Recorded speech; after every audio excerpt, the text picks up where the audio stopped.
Everybody knows that with the start of a new year begins the new process of voting for NBA All-Stars. Despite all the dialogue that goes on around it, especially talks of people being snubbed, dudes missing out or being denied the opportunity that they deserved, I wanted to talk about today that there is no such thing as a snub from the All-Star game. So let's talk a little bit about the All-Star game itself before we start breaking down my argument today.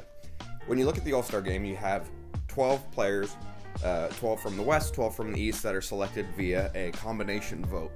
This vote is 50% fan vote, 25% media vote, and 25% player vote. That is how the league determines who will be the 10 starting NBA players in the All-Star game. Past that, the reserves are entirely picked by coaches. So you have 10 players picked by combination fan, media, player vote, and then you finally have your reserves, which are coach-picked players.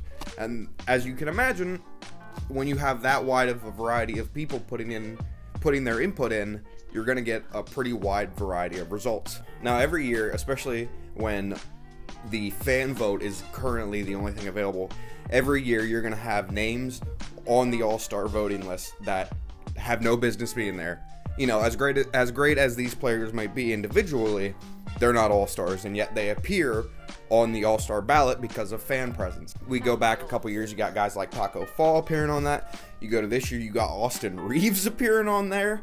You got every starting player for the Golden State Warriors because of how big the K-pop community supports them. And as much as, yeah, we love these guys, and, you know, they're good players on their own and everything, Draymond Green ain't an All-Star anymore. Are you kidding me? Taco Fall was never an All-Star. You can immediately see the flaws in the process start to kind of show themselves. So some fans, when they see certain individuals in the voting, because the fan voting comes out before any of the other stuff, and they release updated fan votes as we get closer and closer to the All-Star game, people lose their minds over the names that appear on that list. You know, it's one thing to have this, the Klay Thompson of, the Warriors. He might not really be an All-Star, but he's got the name, he's got the history of it. You know, there's at least somewhat of an argument for him to be in there versus Austin Reeves. Are you kidding me? As much as everybody loves to meme about Austin Reeves, he is nowhere near an All-Star level player. And that's, again, nothing against him. It's just not where he is right now in his career. But the big thing everybody starts off about when the All-Star voting comes out is All-Star snubs. People who deserve to appear in the All-Star game, deserve to be an All-Star that season, who are snubbed out of the opportunity due to a variety of reasons. People believe the fan vote has a big thing to do with guys getting snubbed out of it. People think that big market teams have a huge advantage when it comes to getting their players in the All-Star game. And yeah, both of those points do have their merits. But truth be told, there are too many good NBA players for us to truly be calling anybody a snub. So, as I mentioned earlier in the video, only 24 guys can make the NBA All-Star game. So, I went ahead and I put together a list of who I'm guessing will be featured in the All-Star game this year. Or Luka, Ja Morant replacing Steph Curry, LeBron, Zion, Jokic, Kyrie, Donovan Mitchell, Kevin Durant, Giannis, and Jason Tatum. That's my guess for the starters, and then in the reserves we have Anthony Davis, Andrew Wiggins, Shai Gilgeous-Alexander, Domantas Sabonis, Lauri Markkanen, Paul George, Devin Booker, Joel Embiid, James Harden, Jimmy Butler, Trae Young, DeMar DeRozan, Tyrese Halliburton, and Jaylen Brown. That is 24 of the absolute best current NBA players listed off, and who I think this season have the best arguments for All-Star appearances, and as I said, who I think will make it. Now the thing is there's a lot of really good NBA players that I didn't even mention there, and that's a big part of my point, is I actually went through, and on top of the 24 guys that I selected to be going to the All-Star game, I made a list of like 30 plus guys who have arguments, but I feel like inevitably are going to be a all-star snub because they didn't make the game.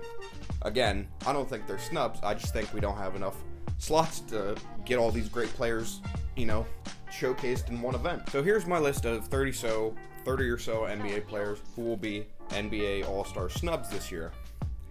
Klay Thompson, Jalen Green, Keldon Johnson, Jordan Poole, Anthony Simons, Pascal Siakam, De'Aaron Fox, Julius Randle, Anthony Edwards, Bam Adebayo, Paolo Banchero, Kyle Kuzma, Rudy Gobert, Kristaps Porzingis, Darius Garland, Tyler Hero, DeAndre Ayton, Bradley Beal, Nikola Vucevic, Nicholas Claxton, Drew Holiday, Jalen Brunson, DeJounte Murray, Zach LaVine, Jared Allen, CJ McCollum, and Jeremy Grant.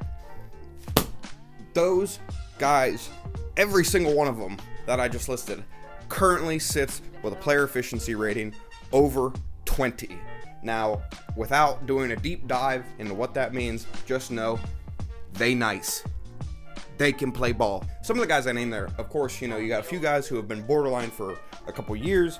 You got guys like Zach LaVine who have appeared in the past, guys like Julius Randle who have been right there. I forget if he made it just 2 years ago or not. Either way, you got a lot of guys who are just right at that fringe area that in the right year, the right season, they probably would have been able to eke themselves into that top 24 category that ends up going to the All-Star game. And I mean, there are guys who are perennial All-Stars of the past few years who are on the outside looking in. Like I said, Rudy Gobert, Bradley Beal, who's of course hurt. You got guys like DeJounte Murray, who made it last year and probably has, truthfully, no chance, even though he has a little bit of an argument this year. These are guys who are incredible ball players. These are guys who have proven themselves at the NBA level already and simply aren't going to be all-stars this year because there is so much talent. To end this off, I'm going to kind of shift gears just ever so slightly, and I'm going to talk about what it means to play in the All-Star game, what it means to be an all-star in the NBA. After the lockout season, or the COVID season, there was a lot of debate about whether or not the All-Star game should even occur. Many players wanted to go home and see their families. Many people just simply wanted to break from the bubble so that, they could have somewhat of a normal life. As we know, they still went through with the All-Star game because, gotta make that money. But it got me thinking, what is it that do the NBA players really want these accolades, these special kind of games? And while I don't have an answer for whether or not they truly want to play in the All-Star game and have to participate in the extra, exhibition, I can definitely tell you that it matters a lot to these players to make the All-Star game. I found a great article, I want to say it was by The Guardian, but I can't quite remember, interviewing several NBA players about during All-Star week and what being an all-star means and whether or not it matters to them. Devin Booker said, quote, "I earn respect from my peers, the guys that spent countless hours in the gym that we compete against. So that means a lot to me." Booker was actually pretty much the subject of the article. As many of you know, Booker has been playing at a pretty high level for numerous seasons now, and I believe he's only been recognized as an all-star for maybe 2 or 3 seasons. But he of course had an argument for about 3 seasons before he ever made it. However, of course, being on a struggling Phoenix Suns franchise, it took until things started to turn around for him to get that recognition. When asked about being an all-star, former player and current coach Monty Williams said, quote, "I never did it, but when you have that kind of talent, it absolutely is important." Further in the article, they asked DeMar DeRozan what he thinks about the all-star situation. He says, "I think it's important. Anybody coming into the league, you want to be an all-star." And of course, this is a sentiment you're probably going to get reiterated through a lot of players in the league. You have people who value the recognition, they would like to be put on a pedestal per se, and then you have guys who more so care about the nitty-gritty, And then towards the end of the article, they actually get sort of a contrasting perspective from I believe 4-time All-Star Al Horford. When asked about whether or not it matters, he says, "It matters, no question. Obviously, I can only speak for myself, but I always play to win and for my teams to do well. But you definitely want to be recognized. You want to be acknowledged. You want to be in those positions and have that experience. No question about it."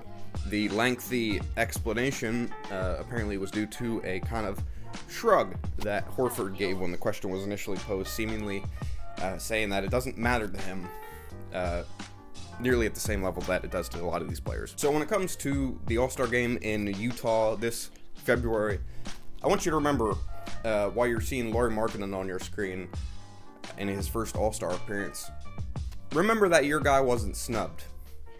He can't be snubbed. He's in the NBA. He's already proven himself to be a level of player that few others in the world will ever even come close to being. So he wasn't snubbed. It's just not his year. And as always, my name is Zachary Taylor. Thank you for your time today.